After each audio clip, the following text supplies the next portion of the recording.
अब है आप लोग का question number 2। On February 1, 2022, Masood and Tariq agreed to merge their business and started the partnership under the name of MT।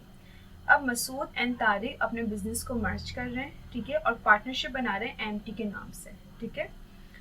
Traders with following investment, और जो traders हैं वो इन्वेस्टमेंट कर रहे हैं कुछ। Masood invested cash 50,000, building costing 5 lakh, having accumulated depreciation of 1,50,000 at an agreed value of ₹3,80,000। अब यहाँ पे थोड़ी बात चेंज है, वो ये है कि देखें यहाँ पे ना बिजनेस मर्ज कर रहे हैं, ठीक है। सो मसूद जो है वो कैश इन्वेस्ट कर रहे हैं, बिल्डिंग भी इन्वेस्ट कर रहे हैं, लेकिन बिल्डिंग कुछ अलग तरीके से इन्वेस्ट करें। जैसे कि बिल्डिंग उन्होंने बताई कि भाई 5 लाख की थी।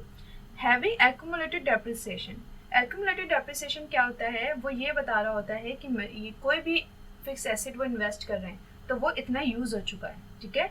So having accumulated depreciation of 1,50,000, 5 lakh की वो मशीन थी, लेकिन 1,50,000 का जो है वो बिल्डिंग यूज हो चुकी है, ठीक है। अब उसकी एग्रीड वैल्यू जो है वो 3,80,000 की। सो बिल्डिंग जो इन्वेस्ट कर रहे हैं वो इस वैल्यू पे इन्वेस्ट कर रहे हैं, ठीक है। उन्होंने दो वैल्यूज बताई हैं, एक उसकी ओरिजिनल कॉस्ट बताई है, फिर बताया कि भाई एक्यूमुलेटेड भी है, मतलब वो बिल्डिंग बिल्कुल न्यू नहीं है, मैं यूज़ कर चुका हूँ।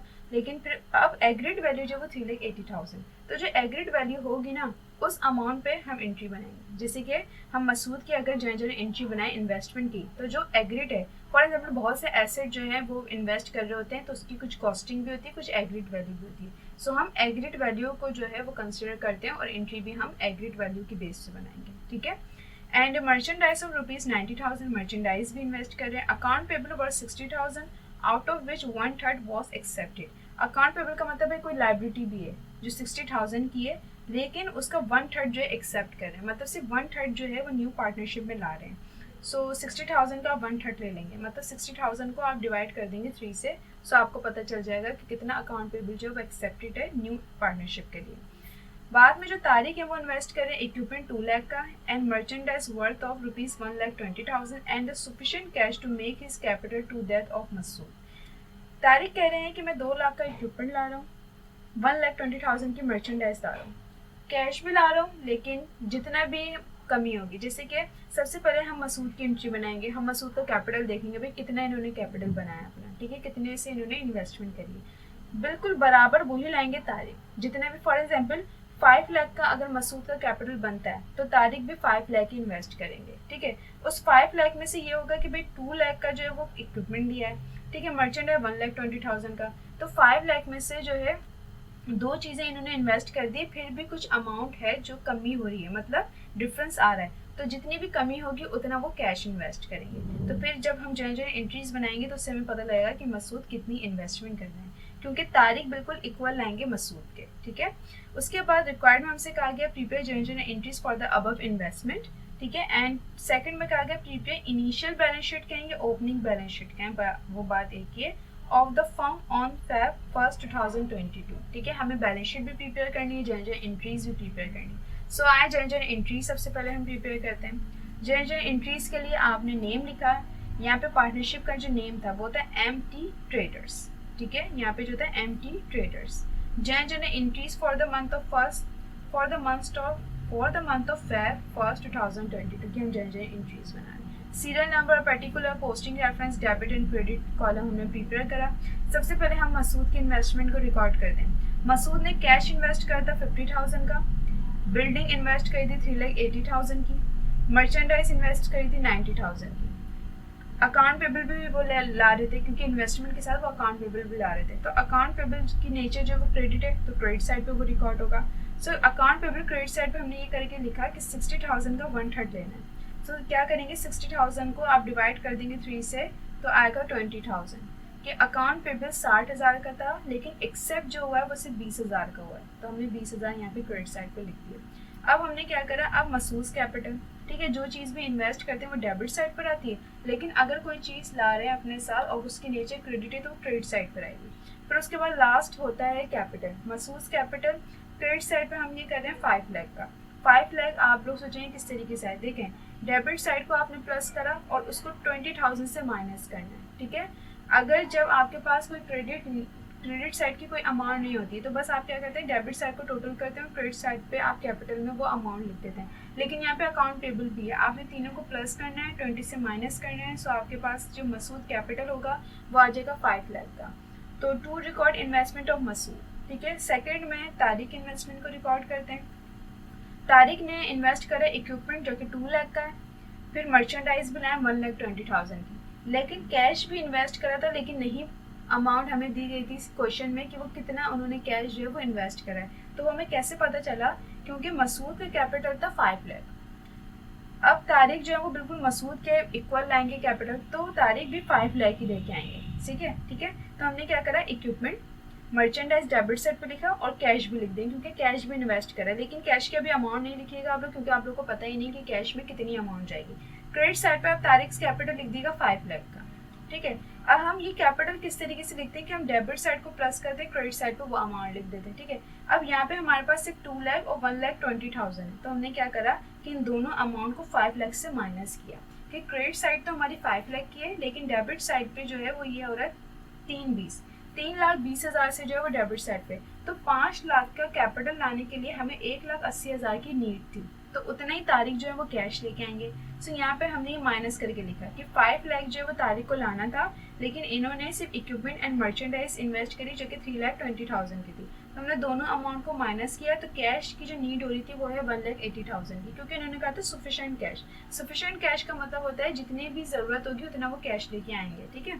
जितने भी काफ़ी जो है वो कैश इनको चाहिए होगा, तो यहाँ पे 1,80,000 तक जो है वो कैश इन्हें चाहिए था, 1,80,000 का कैश इन्होंने इन्वेस्ट कर दिया। अब आप तीनों अमाउंट को प्लस करेंगे तो आपको 5 लाख बनेगा। So to record investment of तारिक, ठीक है। इस तरीके से भी क्वेश्चन आ सकता है कि एक बंदे की इन्वेस्टमेंट हमें पता हो और दूसरे बंदे की नहीं पता, तो इस तरीके से कैलकुलेट करेंगे वो, ठीक है। क्योंकि ये होगा कि जैसे तारिक का यहाँ था ना कि 2 चीज़ें इन्वेस्ट कर ली हैं, एक चीज़ कैश इन्वेस्ट करें लेकिन अमाउंट नहीं पता, तो वो अमाउंट इस तरीके से पता चली, क्योंकि वो बता देंगे कि जो कैपिटल है, जैसे कि तारिक का कैपिटल उन्होंने बता दिया था कि 5 लाख होना चाहिए, बिल्कुल मसूद के इक्वल होना चाहिए। सो हमने क्या करा, इक्विपमेंट एंड मर्चेंडाइज को 5 लाख से माइनस किया, हमें कैश पता चल गया और हमने तारिक कैपिटल 5 लाख पहले लिख दिया था। सो ये हम नरेशन बना देंगे to record investment of Tariq. अब हम आ जाते हैं इनकी इनिशियल बैलेंस शीट पे। MT traders initial balance sheet for the month of first Feb 2022, ठीक है। इन जनरल एंट्रीज को देखते हुए हमें जनरल वो बैलेंस शीट प्रिपेयर करनी है, ठीक है। सो यहाँ बैलेंस शीट का किस तरीके से पैटर्न एक प्रिपेयर होता है कि ये एसेट साइड होती है और कैपिटल लायबिलिटी, लायबिलिटीज भी लिख सकते हैं, लायबिलिटी भी लिख सकते हैं, क्योंकि एक ही लायबिलिटी थी इसलिए मैंने सिर्फ लायबिलिटी लिख दिया, ठीक है। यहाँ पे सारे एसेट्स आ जाएंगे, यहाँ पे कैपिटल भी आएगा, यहाँ पे लायबिलिटी भी आएगी। सो एसेट्स में हमारे पास था कैश, लेकिन कैश 2 था, 50,000 का तो मसूद लेके आए, ठीक है। देखें कैश जो 50,000 का मसूद लेके आए हैं और 1,80,000 का जो वो तारिक लेके आए, तो दोनों हमने प्लस करना है, दोनों को अमाउंट को हमने प्लस करना है। यहाँ पे देखिए स्पेस नहीं होता है, ठीक है। बैलेंस शीट जब हम प्रिपेयर करते हैं तो वहाँ पर स्पेस नहीं होता है, इसलिए हम जो है वो कैलकुलेटर में टोटल करके टोटल अमाउंट लिखनी है कैश की, कि क्योंकि ये जो है बैलेंस शीट ये दोनों की मिला के बनी है। जैसे कि जहाँ जहाँ एंट्री हमें अलग अलग बनाएंगे, लेकिन बैलेंस शीट तो मिला के बनेगी ना, क्योंकि अब ये 2 बंदे जो हैं वो अलग नहीं है, इन्होंने मिल के जो है एक बिजनेस को, अपने बिजनेस को मर्ज किया है, तो अब ये एक ही बिजनेस हो गया इनका, ठीक है। तो बैलेंस शीट इनके एसेट्स को मिला के मर्ज करके बनेगी। सो कैश भी दोनों को मर्ज कर देंगे कि कैश 50,000 का तो मसूद लेके आए थे एंड तारिक लेके आए थे 1,80,000 का, तो दोनों का कैश मिला के हो गया 2,30,000 का। इसके बाद बिल्डिंग सिर्फ मसूद लेके आए थे जो कि 3,80,000 की थी, हमने 3,80,000 बिल्डिंग में लिख दिया, ठीक है। इसके बाद मर्चेंडाइज दोनों लेके आए थे। सो मसूद जो लेके आए थे वो 90,000 की एंड 1,20,000 की जो लेके आए थे वो तारिक लेके आए थे। सो हमने क्या करा, मर्चेंडाइज को टोटल करा और वो हुआ 2,10,000 का, ठीक है। इसके बाद इक्विपमेंट, क्योंकि हमने मसूद के तीनों एसेट्स ले लिए, अब हम आ जाते हैं यहाँ पर तारिक पे। तो तारिक की मर्चेंडाइज एंड कैश तो हमने रिकॉर्ड कर दी, इनका लास्ट बचा इक्विपमेंट जो कि 2 लाख का था। सो हमने यहाँ पे इक्विपमेंट लिख के 2 लाख मेंशन कर दी, ठीक है। इन तीनों अमाउंट को, इन चारों अमाउंट को हम प्लस करेंगे तो टोटल एसेट्स हमारे आएंगे 10,20,000 के। इसके बाद आ जाते हैं कैपिटल एंड लायबिलिटी के कॉलम पे। तो सबसे पहले हम लिखते हैं लायबिलिटी, ठीक है। अगर आप हेडिंग डालना चाहें तो यहाँ पे डाल सकते हैं करंट लायबिलिटी, क्योंकि अकाउंट पेबल करंट लायबिलिटी होता है, ठीक है।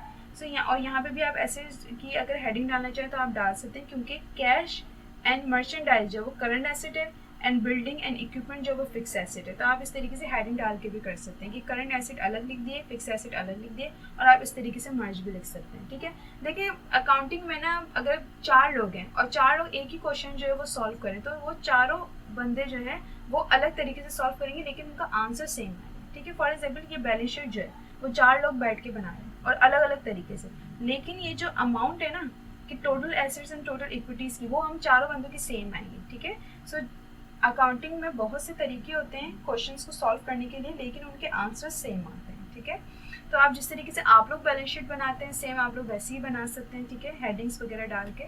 सो यहाँ पे मैंने डायरेक्ट अकाउंट पेबल लिख दिया, क्योंकि अकाउंट पेबल जो है वो मसूद लेके आए थे 20,000 का। ठीक है, सो मैंने यहाँ पे अकाउंट पेबल 20,000 का, और लायबिलिटी नहीं थी क्योंकि तारीख कोई लायबिलिटी अपने साथ लेके नहीं आए हैं। उसके बाद हमने कैपिटल की हेडिंग डाल दी, आप कैपिटल की हेडिंग भी डाल सकते हैं, आप यहाँ पे ऑनर सिक्योरिटी की भी हेडिंग डाल सकते हैं। ऑनर सिक्योरिटी में क्या होता है, कैपिटल लिखते हैं। ठीक है, सो कैपिटल यहाँ मसूद का जो कैपिटल है वो 5 लाख है एंड तारिक का कैपिटल भी 5 लाख है। सो हमने मसूद कैपिटल 5 लाख, तारिक कैपिटल 5 लाख, और इन तीनों अमाउंट को जब हमने प्लस किया तो टोटल इक्विटीज़ हमारी आ गई 10,20,000। टोटल एसेट्स टोटल इक्विटीज़ बिल्कुल इक्वल आनी चाहिए। ठीक है, क्योंकि बैलेंस शीट जो होती है वो दोनों साइड जो है सेम आनी चाहिए। ठीक है, इसलिए आपकी बैलेंस शीट बिल्कुल करेक्ट होगी। सो हमारी बैलेंस शीट बिल्कुल करेक्ट है क्योंकि एसेट्स एंड इक्विटीज़ बिल्कुल इक्वल आती हैं।